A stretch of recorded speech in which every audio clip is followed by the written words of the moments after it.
SIR எனப்படும் வாக்காளர் பட்டியல் சிறப்பு தீவிர திருத்தம் குறித்து காங்கிரஸ் கூட்டணி முன்வைத்த விமர்சனங்கள் பீகார் தேர்தலில் எடுபடவில்லையா என்பது குறித்து எமது செய்தியாளர் அஜில் எழுப்பிய கேள்விகளுக்கு திருவட்டார் பகுதி மக்கள் அளித்த பதில்களை பார்க்கலாம். 6 லட்சம் வாக்காளர்களை அங்கிருந்து நீக்கிய விவகாரத்தில் அது ஒரு புதுகரமான பிரச்சனையாக இந்தியா முழுவதையும் ஒரு உலுக்கக்கூடிய ஒரு செய்தியாக இருந்து கொண்டிருந்தது. அந்த பிரச்சனையை கையில் எடுத்து ராகுல் காந்தி அவர்கள் பிரச்சாரத்தை மேற்கொண்டார்கள். அந்த பிரச்சாரம் போதிய அளவிலான வரவேற்பை பெறவில்லை என்பது தற்போதைய இந்த தேர்தல் முடிவு காட்டுகிறது. இப்போ எஸ்ஐஆர் வாக்காளர் சிறப்பு பட்டியல் திருத்தம் நாடு முழுவதும் நடைபெற்று இருக்கு.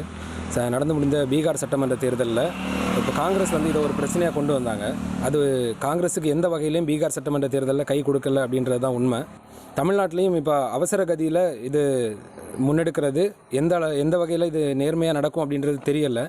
ஆனாலும் இதில் முறைகேடுகள் நடந்தாலும் இந்த பிரச்சனை தேர்தலில் எதிரொலிக்கும் அப்படின்னு நான் நம்பலை. எஸ்ஐஆர் அப்படின்ற இதனால் காங்கிரஸினுடைய வீழ்ச்சி அப்படின்னு ஒருபோதும் சொல்ல முடியாது. பாரதிய ஜனதா அதனால் வெற்றி பெற்றோன்னு சொல்ல முடியாது.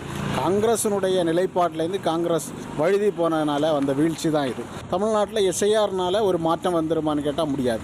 இங்கே இருக்கக்கூடிய மக்கள் பிரச்சனையில் பல விஷயங்கள் முன்னிறுத்தி பார்த்தாலும் எஸ்ஐஆர்னால் எந்த வீழ்ச்சியுமே இருக்கக்கூடிய ஆட்சிக்கு மாற்றமும் வராது. தமிழ்நாட்டு தேர்தலில் கண்டிப்பாக மாற்றம் ஏற்படும். இந்த கன்னியாகுமரி மாவட்டத்தோட மற்ற மாவட்டத்தில் எல்லாம் இந்த இறந்தவங்களுக்கு ஓட்டு, அந்த அங்கே இல்லாதவங்களுக்கு ஓட்டு, டபுள் என்ட்ரி ஓட்டு, இது எல்லாமே அவங்க கள்ள ஓட்டை போடுவாங்க. ஆளுங்கட்சி கண்டிப்பாக கள்ள ஓட்டை போடுவாங்க.